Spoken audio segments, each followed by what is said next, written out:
गाना लिखले बड़े हमारे भाई सिद्धू भाई और डुएट करता रही शिल्पी राज जी और शिवानी सिंह जी और मेल में बानी हम तो हमने के सब बहुत बड़ा धमाका माई के आशीर्वाद से आ रहा महादेव के आशीर्वाद से बस जुड़े रही रहुआ लोग प्यार आशीर्वाद देते रही हमने के। मुझे न पानी तोहर असली रूपवा के जाल में धरा गई दादा केहू के रोवावल बहुत बात नहीं खे रोवा के हंसावल बहुत बात हो। नमस्ते, प्रणाम। मैं अभिनव और आप देख रहे हैं अभिनव डिप ब्लॉग। दोस्तों, मैं मौजूद हूँ भटनी और हम लोग जा रहे हैं बनारस महादेव की नगरी। वहीं पे कुछ शूट उट होगा और आप सब देख सकते हैं हम भटनी जंक्शन पे हैं। ये चारों तरफ आप देख सकते हैं, ये पीछे दिखाई दे रही है ट्रेन है और हम लोग ट्रेन का इंतज़ार कर रहे हैं। और साथ में आप सब देख सकते हैं एक भोजपुरी के मशहूर राइटर जो कि सिद्धू तिवारी मौजूद है। बोला भाई, कुछ बोलो। नमस्कार, प्रणाम सभी को। और हम लोग एक साथ तीनों लोग और साथ में बहुत ही अच्छे गायक पन्नू मिश्रा भी मौजूद है। प्रणाम। सभी लोग जा रहे हैं बनारस, इन्हीं का रिकॉर्डिंग है और साथ में अभिनव भाई हैं।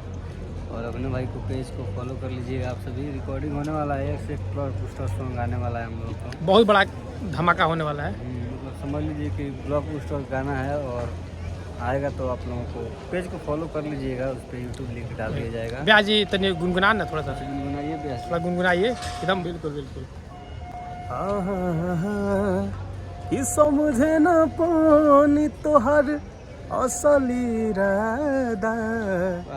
रूपवा के जाल में धरा गई दादा केहू के रोवावल बहुत बात नहीं खे रोवा के हंसावल बहुत बात होला।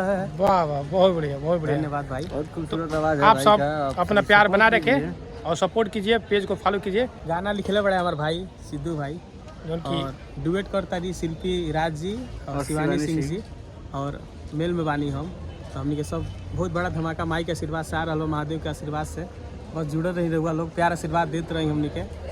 बटन टिप को फॉलो कर लो। हाँ, फॉलो कर लो बटन टिप के, यही पर अपडेट मिली। और देख सकते हैं आप सब पीछे ऑन फॉलो कर दीजिए आप सभी भाई, मतलब ऑन फॉलो कीजिए, ऑन फॉलो कीजिए। ऐसे ही चाहते रहे कि फैन फॉलोइंग हमारे कम हो फटत रहो लेकिन कुछ नहीं, मजाक होते रहेला। और आप सब देख सकते हैं ये एकदम इंतजार कर देखिए।